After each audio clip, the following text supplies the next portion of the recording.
Good afternoon and happy Friday to all of you. How has the week been going for you? For me, it's been a week of busy business work, finding some time to, of course, exercise as I normally do. But this week has been a lot of business this week. And you got to keep the business going. And it's been a lot of that for me this week. What about you guys? What about you, Anthony? What about you, Mad Flo? How has this week been for you guys?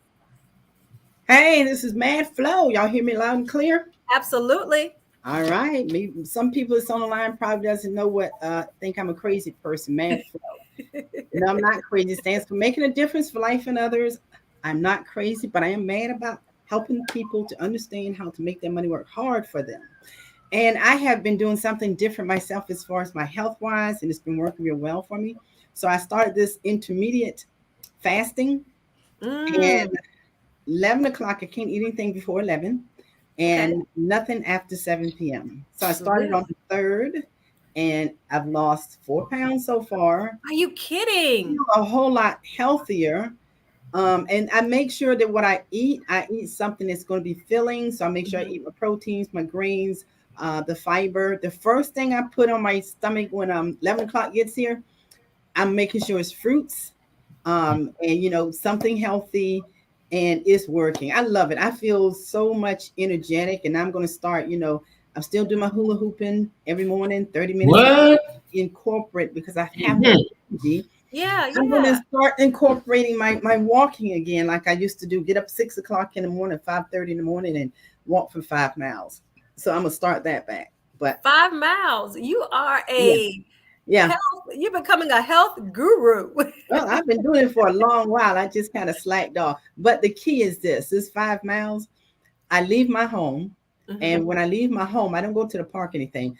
I just walk from my house and it takes a whole circle where I'm going over a bridge and everything. So by the time I get home, that's 4.5 miles. If I stop in the middle and turn around, I still got my 4.5 miles. My destination is home. Yeah, we always got to make sure we make it back home. That is absolutely wonderful. What about you, Mr. Anthony Murray?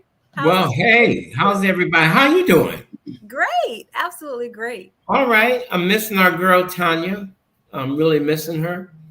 Hopefully she'll get situated and settled. I had a very awesome, productive week. Very, very good week. And my business is growing. We're getting ready to put up our street sign. And so I'm excited about that, because we're going to be on the top of the billboard, or it's not a billboard, it's the sign thing. Oh, word skipped me right now, but we're excited about that. And so I'm really looking forward to it. And man, I have appointments right after this, so I'm really fired up. And I tell you something going on in ministry that also is, we're mentoring a church in Kenya that's been picking us up on our church podcast. And so I'm fired up about that too. My business is growing, the church is expanding. It's weird how we're expanding, because we're not in a building, we're Hmm. a church online. And you know what? There's a lot of good things happening online. Financial sense online, and we're Yeah. helping people with their money. And then we have Flow, encouraging people to get out and walk and stretch out. But I'm with tell you a little bit about myself, folks. I'm with World Financial Group, World System Builder. I'm a financial literacy expert. I help people with their money. Money, honey. Remember that song the OJ's came out? Money, money, money, money. All right. Well, I help people with their money. All right. And Well, the object is, if you make $5 million but spend 5 million in one, guess what you are? Broke. it's still broke. And that and, Still and broke. and guess what? That's a perfect segue into our show today. We have coming in, our guest for today, her name is Catherine Latoya Grant Alston. She is the Queen Treasurer. We're going to be talking today about business finances, business credit, Mhm. how to get it, how to keep it. And some things that we should be doing, especially as business owners, especially, talking to our young entrepreneurs who are out there and young, not young in age, but new to entrepreneurship. So we're excited to have you on the show. Please come on in, introduce yourself, and tell us a little bit about you. Hello, everyone. Hello. Hi. So I am Catherine Latoya Grant Austin. Yes, all four names. I am All four. the Queen Treasurer, and I help businesses with their finances using automation, right? So that they can scale and grow their businesses. And so, what does that mean? That means that I assist business owners to use systems and tools so that they can focus more on their business and their expertise and craft of the business and not spend time looking at spreadsheets and getting googly eyes with numbers, right? Right. And I essentially ensure that they're on automation, right? So that from the time that they make a sale, that it's automated from taking the money, going into their bank account, going into a system, and showing up on a report, all before they wipe the crust out of their eyes. I call it sleep coin. That's amazing because so many businesses, especially new businesses, we believe that we have to do everything by hand. Mhm. And we're Yes, afraid of the cost. We're afraid, because, we have this fear of starting, and we're closely guarding and really thinking that we have to pen to paper everything. So you're saying we don't exactly. have to do that. Not at all. It really hurts. It really hurts your business in the long run, first and foremost, because you're spending unnecessary time doing that, right? And so you're spending so much time on the task that you're not even taking the time to actually review the numbers, right? And knowing your numbers, understanding your numbers is how you scale and grow your business because your numbers tell a story. So that's the first thing. The other thing is when you're doing that, you don't position yourself to play in the big leagues. You don't Mm. position yourself to go out and get those loans or get those grants because you don't have the necessary reporting for it. Right? When you go to the bank to say, I would like a loan, or you want to apply for that RFP, when they start asking you stuff about P&Ls and balance sheets, you're looking like, what are you talking about? And then you're scrambling trying to Google a P&L template, and try to figure out where your numbers should go. So a lot of people get discouraged in growing their business or scaling their business through financial means, RFPs, and so forth, because they don't have the necessary paperwork. And they Mhm. get to that point and they're just like, okay, well, maybe next time, right? Mhm. But there's always an opportunity, and you need to be ready for the opportunity, right? Stay ready so you don't Right. have to get ready. Right. And that's what I tell entrepreneurs, even if you're starting, invest in a system, a reporting system for your finances, because it is critical. We talk about logos, and we talk Mhm. about, visuals and so forth, and however you're going to market. But if your numbers are not in place, it's going to hinder your business in the long run. So you're talking about reporting systems. So they're just systems out there, or do we look for persons to run those systems? Is that something that a business owner should take on? Because I know there's some things, and like you said, because we need to focus on the business of the business, right? Correct. And so something like that, is there something that we should invest in as far as having someone come on and do that for us? Or is that something that, as a business owner, we should be using, controlling ourselves, if that makes sense?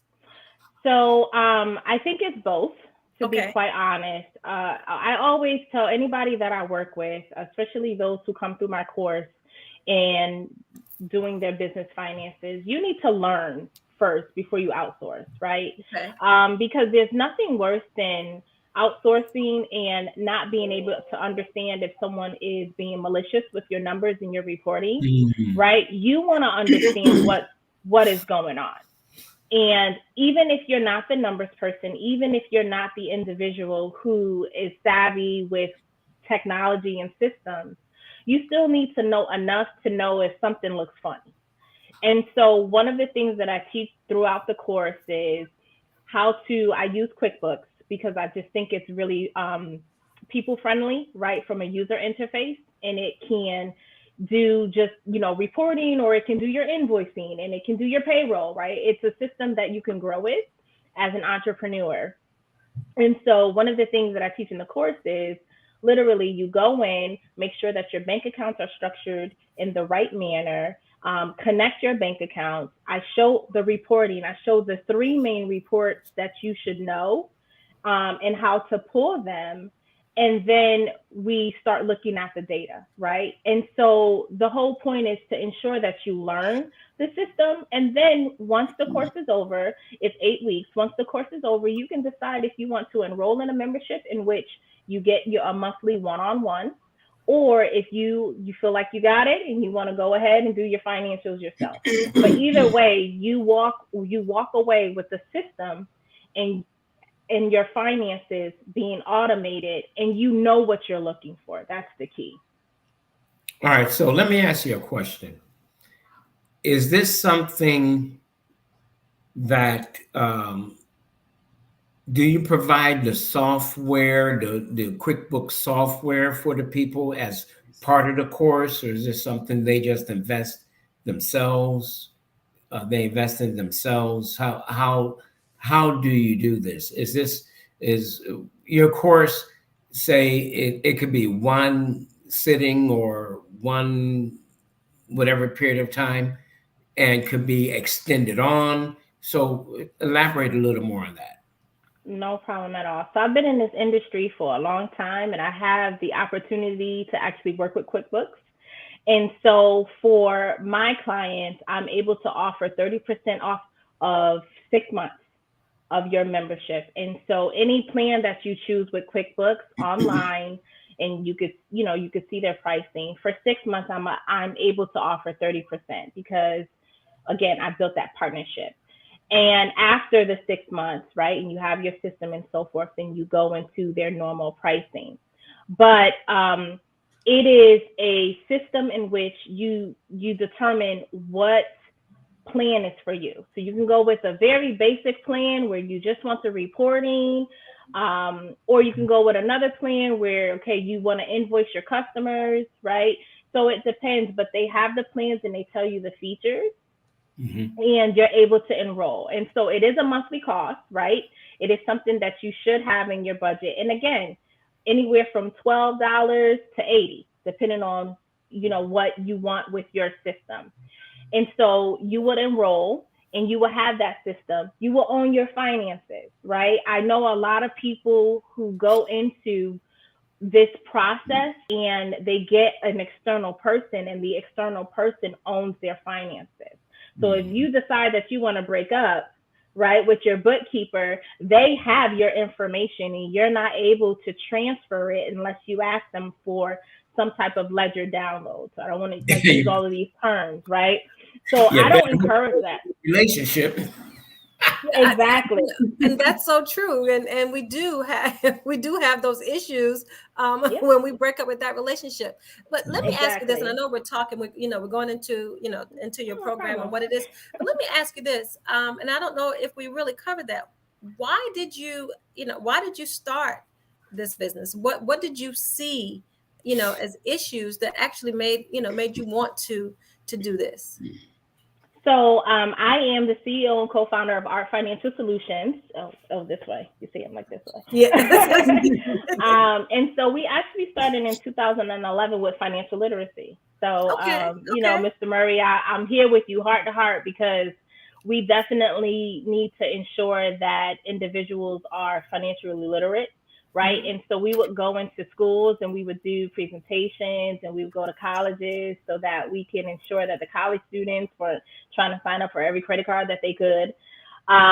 And so as we evolved and I evolved in my career, I am also a corporate executive. And so I govern a $15 billion revenue company. I govern all of their financials, literally all of the cash. And one thing that I realized was corporations are not that different than entrepreneurs, right? And so when you are governing cash for a corporation, although it's on a larger scale, there's still some basics, right? The basics are you still need reporting, right? The basics are you still need a budget. You get what I mean? And so, and then as you grow, you want efficiency, right? Because you want the time to spend in whatever it is, products or services that you're producing. You don't want the time sitting there writing checks and so forth. And so with my company, I realized that, and I'm like, I can take these corporate strategies and give it to our everyday entrepreneurs so that they can set themselves up for growth. And literally, that's what we've been doing. I love systems. I love treasury technology. Our financial consults with treasury technology and strategy all the time. And so I just wanted entrepreneurs to have the same exact structure and the same exact system that our big corporations have, because that's how they started and that's how they continue to grow. Yeah, and that's what prompted it. I'm glad you said that, because that is so true. The major corporation didn't start out as a major corporation. Correct. They're an entrepreneur that grew, and so now you look so young. You said you've been in business for a long time. I have. I hear you, because I started in business when I was a preteen. So I was around 10, maybe 8 years old. Yes, I did, Tanya. Stop laughing at me. Yes, I did. Listen, I used to sell TV guides or y'all don't know about TV guides, and newspapers. You know about newspapers, door to door. All right. Now, today, of course, we don't have TV guides because we have a million channels right here on our phone, or on the internet, but that's when I literally started in business. I had that mindset. So what you're doing is helping the person structure their mindset for growth. Absolutely. Tell me, when did you go into business? So our financial was established in 2011. Wow. Yes, and I have been in the industry since I was 16. So I started working at a bank at 16 through a credit union that was built in my school. So I literally live, breathe numbers. Like, I love money and I understand it. I understand every aspect of banking, treasury, cash management. I really do. And just growing my career over that time and then investing in the business. Again, absolutely, just setting businesses up to grow and to scale. And we are in an environment where everything is at our fingertips, right? We will leave for the women, we will leave our pocketbooks before we leave our phone. And it's the truth. I think I can say we've all probably left our wallet, but we got our phone, right? We're turning around to get the phone. Exactly. Yes. Hence why there's Apple Pay, there's Google Pay, right? Because everybody understands the environment that we're in. And because of that, we literally are in times where we need to do things more efficient. We need to do things with more speed, right? And we need to be ready. So what other way than to ensure that we have the technology? We have the technology.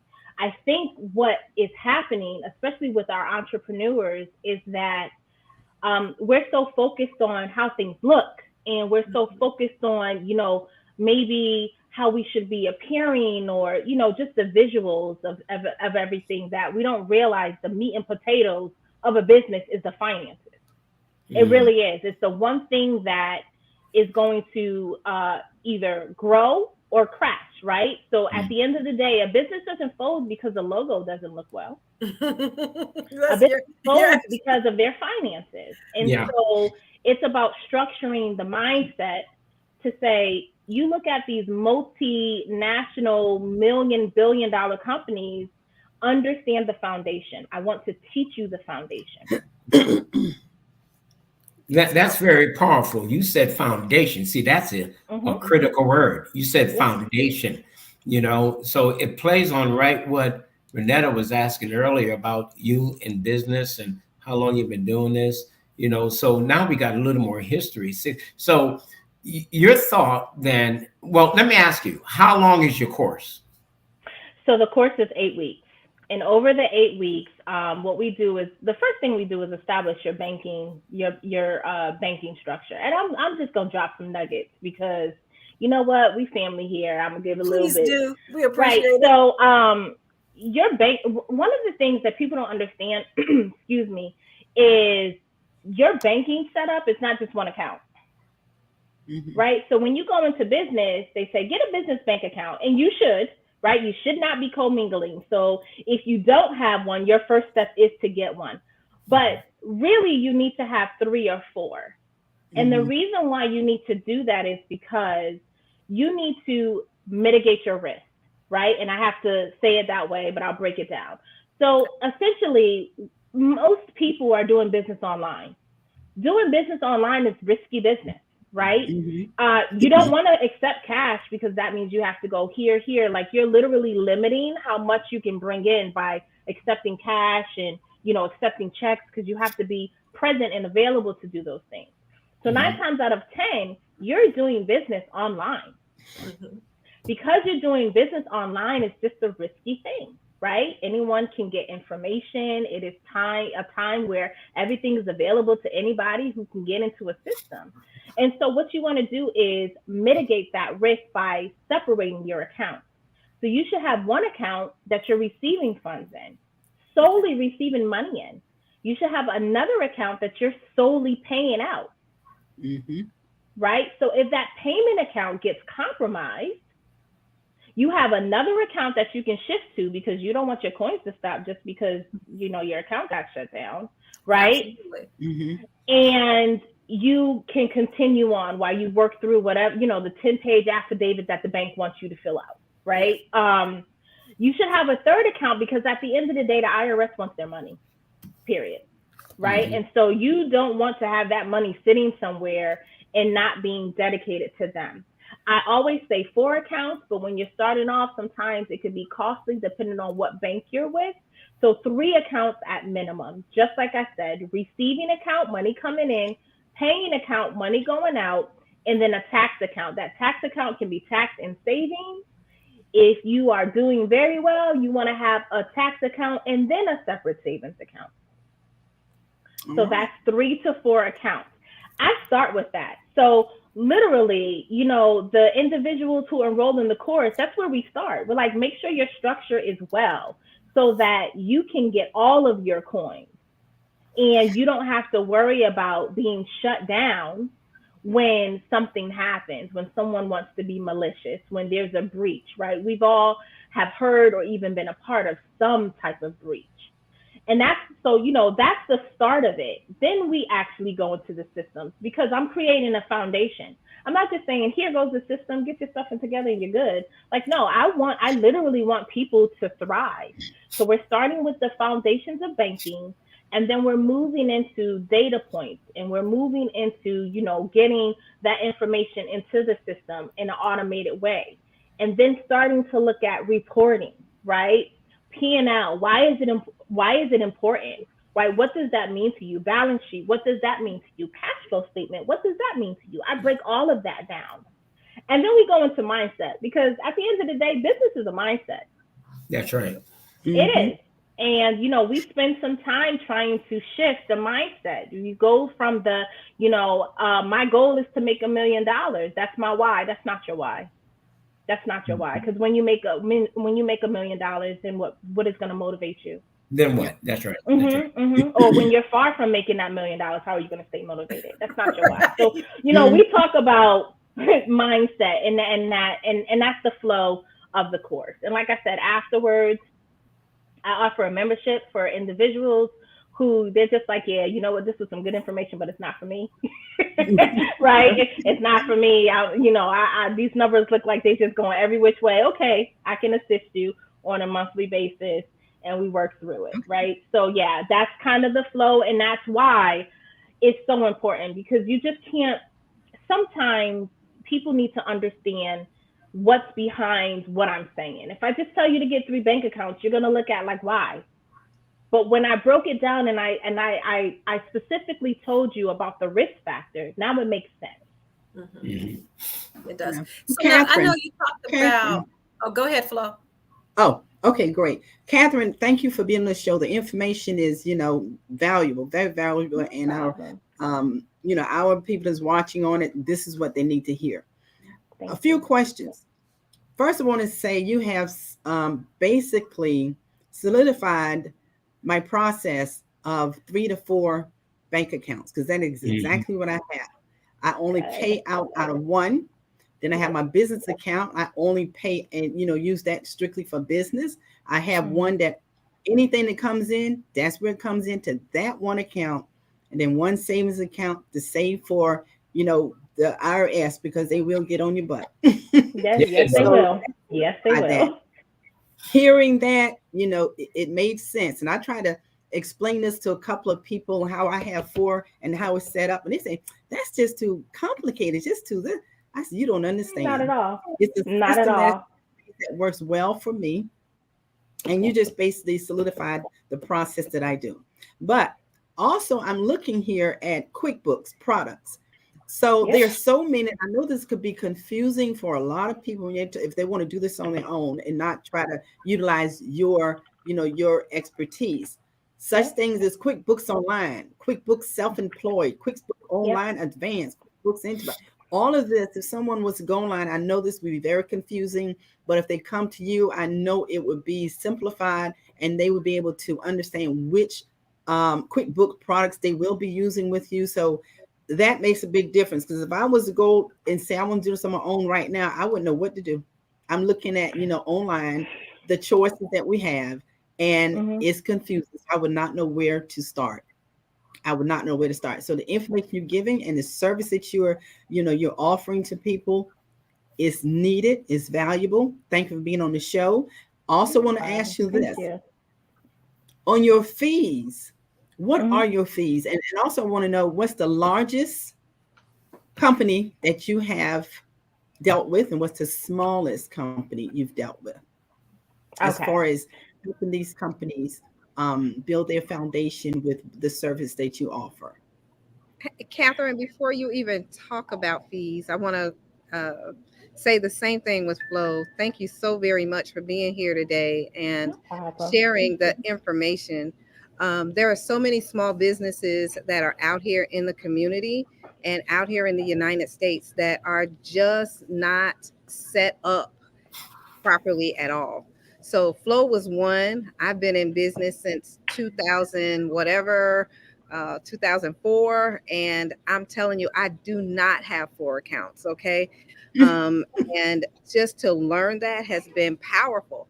So just starting from the beginning, and starting from the beginning, when someone does their, we help people become new agents and start their new businesses. So when we do this, my question is, do we go straight to the bank and begin with that right then? So do I need to start opening up 4 accounts right, or 3 accounts right then? Or is it a process? Okay. So just because the way my mind is set up, I'm going to write these down. Okay. So give me a second. So I think I was asked about fees and corporations, and then do you need to start out with 3 accounts? So let me first say this, because I think it's important. Any good financial consultant or financial coach will meet you where you are.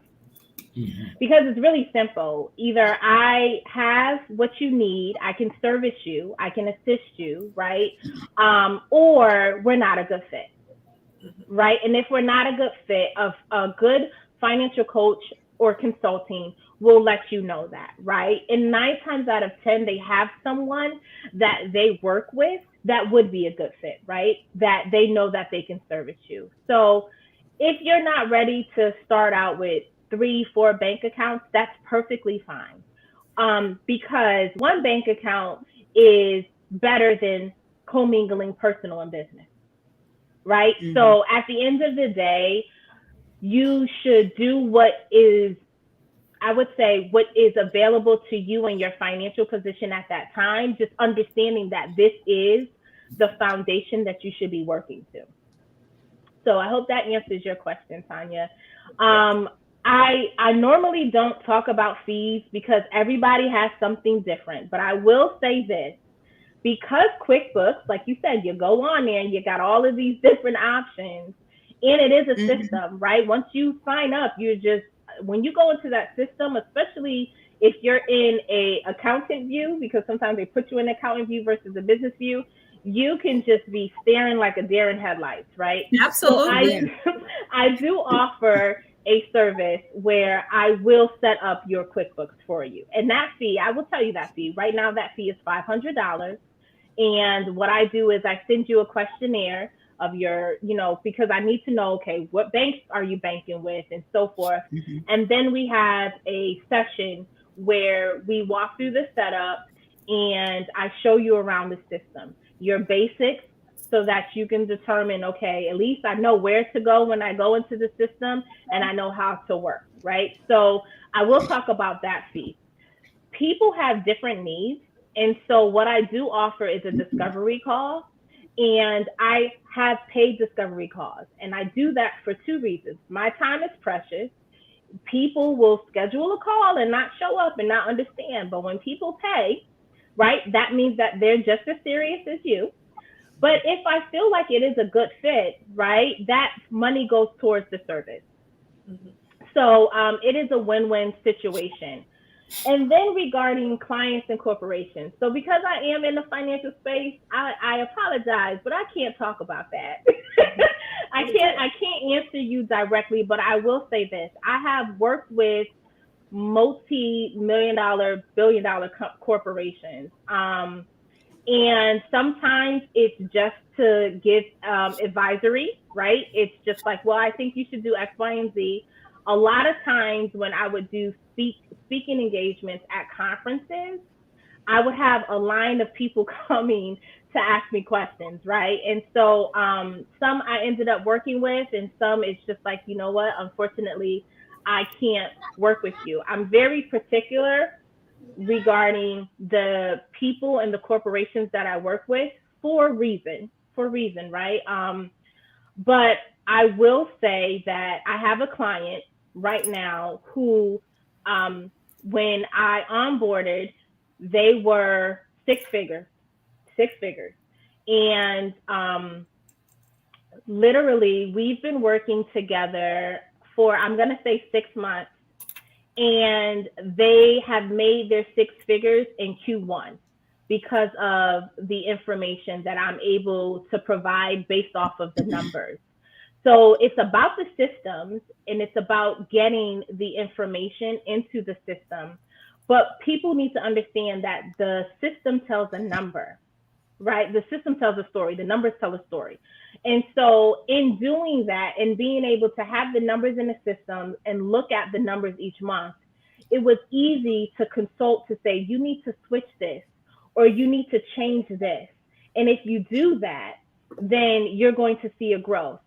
And as long as, right, the individual is ready for that challenge, is willing to make those changes, they will see a growth. And this client in particular has literally made what they made last year in their first quarter because they were able to understand the numbers and pivot accordingly. Mm-hmm. Oh, and then I think as far as the smallest company or individual that I've worked with, I literally, there has been a young lady who has been following me, I guess, for, since last year. And she reached out and she was like, I'm ready. And I'm like, you're ready to do what? And, because she was just so passionate about starting, and she literally was starting. And when I say starting, like, her LLC and so forth, I did work with her to set up her QuickBooks.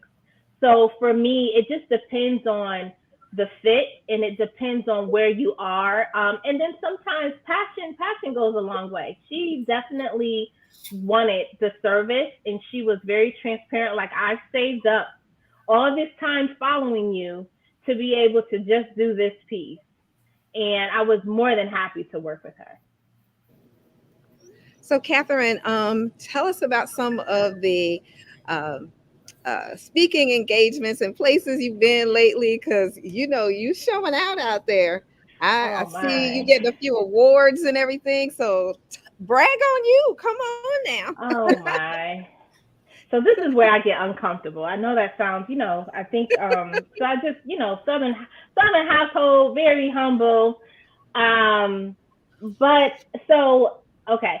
So I have, award wise, I received the Achi Award for 2021 Orator of the Year. And this past couple of weekends ago, I received the 100 Women of Color Award here in Connecticut. I have received a Treasury Team of the Year Award. I've received the Alexander Hamilton Award. I received an Impact Award in which the company donated $10,000 to my charity of choice, which was the American Heart Association, because as young as I am, I have had heart surgery, so that's near and dear. I am an Amazon #1 bestseller, and I'm in the process of writing a second book with my husband. So I feel like I got enough. I feel like I got enough going on. Did I hear you say Connecticut? Yes, I'm in Connecticut. What part of Connecticut? I'm from Connecticut. That's my home. Okay, so I'm from Hartford. Right now I reside in Manchester. Okay, I'm from Bridgeport originally. Moved down here from Hamden. Nice. My husband's so I'm down in Georgia now. Yeah, my husband's down in New Haven. Okay. He's from New Haven. Yeah. All right. Well, we have some questions for you from the audience. Questions out there. Thank you. And how do they reach you on social media? Okay. So at Austin Kingdom. So at Austin Kingdom, on both Instagram and Facebook, that is our lifestyle social brand. And I will put in, I have a website, I can put in my website. It's www.grantaustin.com. So I can put on all of my social handles. I got www.austinkingdom.com. Yep, we can use that one. That's fine. And okay, so again, your Instagram is at Austin Kingdom. All right, so we have this question from Gigi. How can you determine when a small business needs to start the 4 accounts? It's really on the business owner and understanding their financials. Sometimes business accounts can be costly with the maintenance fees, right? So a maintenance fee could be $25, it could be $10, it could be free, right? So if I would say, if you have $100 to go towards maintenance fees and you're still okay, that is a really good indicator. But it really depends on where you are financially. If in fact you can work with the bank or the institution to try to get some of the fees waived, if sometimes banks say, okay, in all 4 accounts, if you have a certain balance, then we'll waive the fees, right? Then you should do that. But it's essentially on what you're comfortable with, because you will pay some type of fee, right? The banks need to make their money as well. So if you're okay with the fee, the monthly fee for the 4 accounts, then you should have that type of structure. And Catherine, Yes. I want to say something. Thank you for letting them know about the fees and everything with the banks, but there are a couple of banks out there that basically no fees. So that's why I have 4 accounts. Mm-hmm. The 3 that I have, I pay no fee for my 3. Money going in, money going out. So I don't pay anything for that. The only one I pay for, and I don't even pay for that because I have to just keep $1,000 minimum in my business account. Yep. And if I go below that $1,000 in a month, I'm only charged $5. Yep. So you search around, you research, you find the banks, and there are banks out there, especially since the last 4 years, basically, a lot of banks have been trying to bring their clientele back in because of the fact that, a lot of people are getting away from putting their money to checking accounts because they can't afford it because of the fees. But I was able to research 5 years ago, and the bank that I deal with is called the Heritage Bank. They changed the name now to Bank and Go. And there's no fees. And the reason there's no fees to it is because everything is handled online. Just like you said, businesses now are handled online. So if you agree to handle your business online with the Heritage Bank, you don't pay any fees. And a business account, $1,000. I researched, and the other banks that I was trying to, get with, they want $3,000 minimum in there at all times, $2,500 or $10,000. That's not me. So I was able to get this bank, and I love this bank. Go ahead. No, I have one question. I know earlier we were talking about, businesses and loans and grants. Is there any advice that you can give a new entrepreneur about how to get things in order when you want to apply for a grant or you want to apply for a loan? What should we as entrepreneurs have in order? So, the first thing you need to do is have some type of business structure. Mm-hmm. And I always suggest at least an LLC, but some people, they still like the doing business as, and basically that just means that you're still doing it under yourself, but you're using like a business name and you're registered with your town as opposed to with your state. I personally feel like I don't like that because it's risky in a sense where if something or someone was to sue you, then your personal assets you're liable, right? Mm-hmm. And they can sue you up to whatever your personal assets are. When you have an LLC, limited liability company, right? They're limited to what assets you have in that company. So there is a level of protection. And some states have, a gray line when you're a single member, but that's not my field. I suggest talking to an attorney, but for me, it's still a level of minimizing the risk. So I always say that, right? The whole point is that you want to minimize your risk while you're in business. So you start off with some type of entity. That entity should have its own tax identification number, right? And so that lets the bank know that you are doing business in this business name. That lets the government know that you're doing business in this business name, right? So you should have what's called, it's a tax identification number. It's EIN. You can get it. It's free from the federal government. So you have those 2 things, right? Starting out. Get your finances in order. That's the third one. Again, don't care about your logo. Don't care about just the pretty stuff. You want to have your finances in place because when you go to the bank for a loan or when you go to RFP, right? That's, request for proposals, right? For you to get big money. Or when you go for that grant or even, like some people were talking about PPPs, right? What did you need? You needed a profit and loss statement, right? They're going to ask you for your financials. Not only are they going to ask you for your financials, but they're going to want to know what business you are in, what business are you providing, right? What business are you requesting to have this funding? So those 3 things are critical to have set up from day one because that's what they're going to ask you for. Good. Here's a question. Yes. So how long do you have to have an account or have built a relationship with the banking institution before applying for a business loan? It varies. It varies on the bank. To be honest, you have the big lenders, JP Morgan, Wells Fargo, Bank of America, right? They all have their big wig criteria. And then you have, your smaller local banks, right? I will say this. If you're using QuickBooks, this is why I love QuickBooks also. They allow you to get a capital loan. So they allow you to, they look at the money that's coming in and going out, and they assess, right, if they can provide capital to you.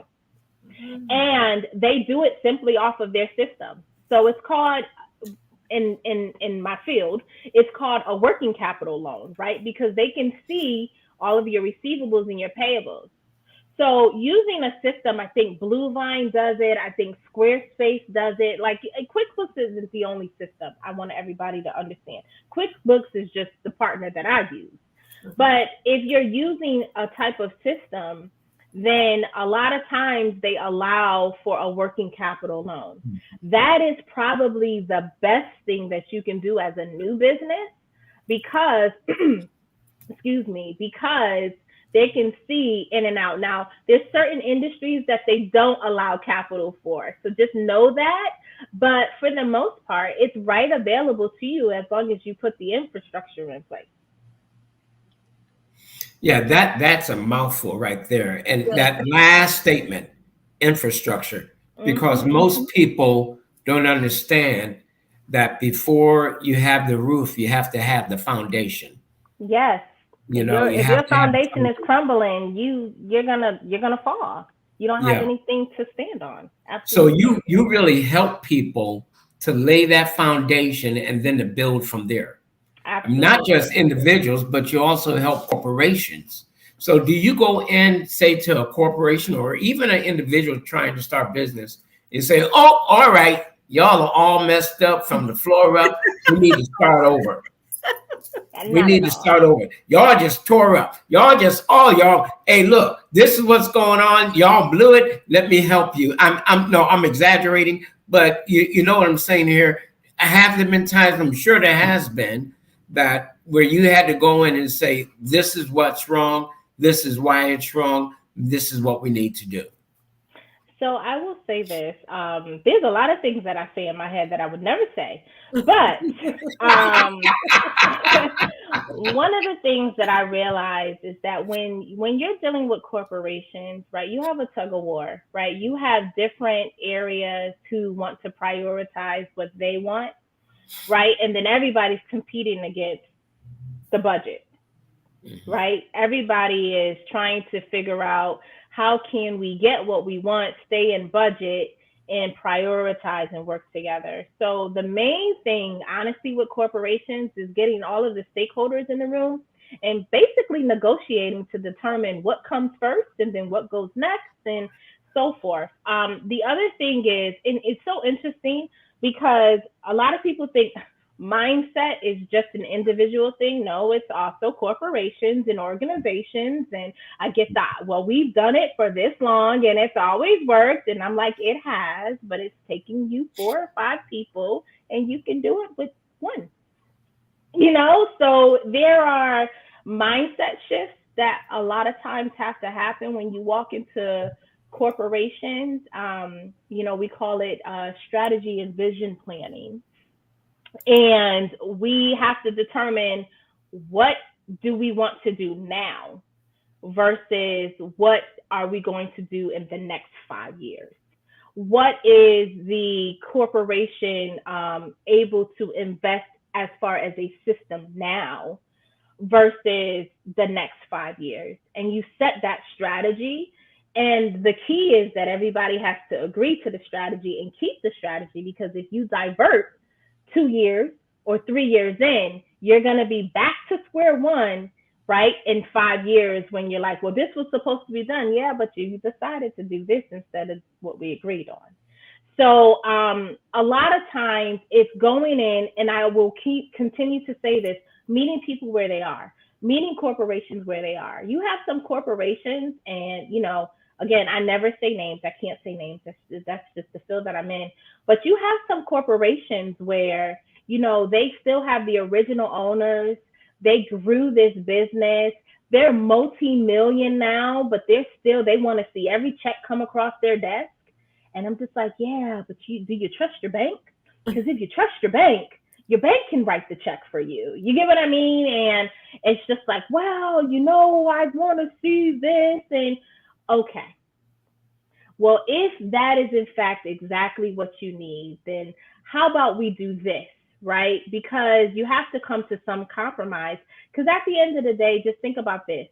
If they're not comfortable, they're not going to implement. They're just not going to implement. And then nobody wins. So you can't go in with a fist and, an iron fist. You just can't do that. And same thing for individuals. Now, what I will say is I can choose who I work with and who I won't. That's a choice. And I choose, when I'm working with individual, I choose the individual who are ready for that change. Because you have to be ready, right? I can bring the horse to the water, but I can't make them drink. So regardless if you're small business, mid-size, corporation, it doesn't matter. You have to be ready for the change. Otherwise, everybody's just spinning their wheels and wasting their time. So as people watch the show and they say, "Oh, I'm ready. I want to talk to her," what should ready be? Ready should be you are looking to level up your business. That's my thing. You're looking to level up your business. Now, here's the thing. Some people are embarrassed, right? Like I did a segment, I don't know, maybe a few weeks ago. And I'm like, if you haven't filed your business taxes, come talk to me. You get what I mean? Like, come talk to me. Well, really, the people are not talking to me because they're ashamed. Well, ashamed is not going to help you file the taxes. That's why I'm here. You get what I mean? So it's really about if you're ready to make that change. We as just individuals, we sit and we guilt ourselves because we know that we should be doing something different, but then we don't. But we can't do that because that's not going to progress us to change, and change is not going to progress us to growth, and growth is not, like the money's not going to come unless you're there.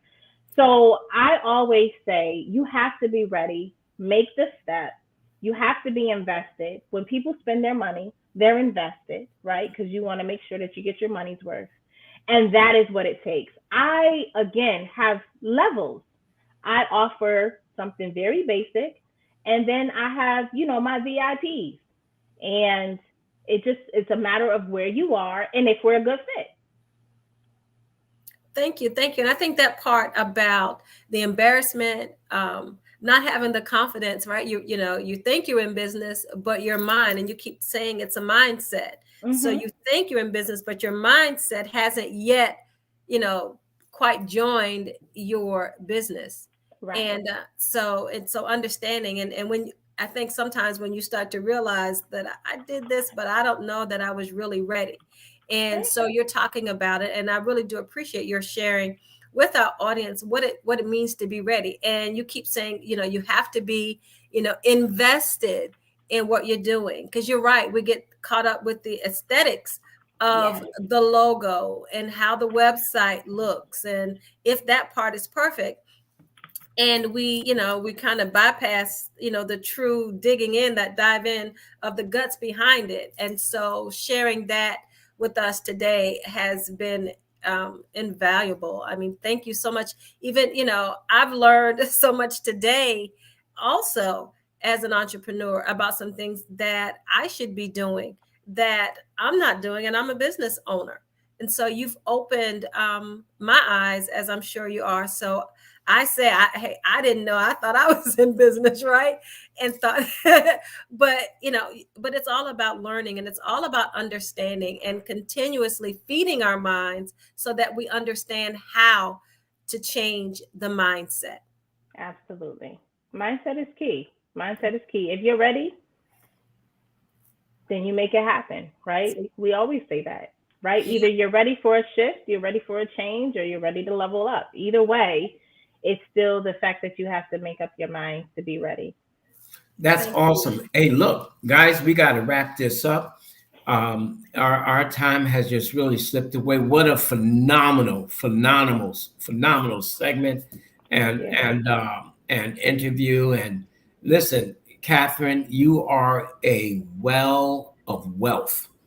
Thank you. Thank you so much for sharing with us. Thank you for pouring into the audience. And I hope you guys, the audience, I hope you go to Facebook, share this with your friends, let them know because it's recorded. All right. Let millions of people watch this extremely valuable information. I hope you got her information scrolling across the bottom of the screen. My name is Anthony Murray. Thank you for being with us today. Ladies. Hi, I'm Tanya Scott Pilcher, and next week we'll be talking about personal finances with another awesome young lady. So just watch out for us next week. Renetta. Yes, I am Renetta Milner Gardner, and absolutely, we have part 2. We're excited about that. Be sure to tune in, be sure to share it. And in closing, I always say, make it a great day. Flo, you're muted. This is Mad Flo closing out. I'm not crazy, guys. I'm just making a difference for life and others. Thank you so much, Catherine, for being on the show. Looking forward to you coming back and sharing some more awesome information. Thank you to everyone for having me. Thank you, Catherine. Thank you. Thank you so much. Hang in there to the end, Catherine. Hold tight.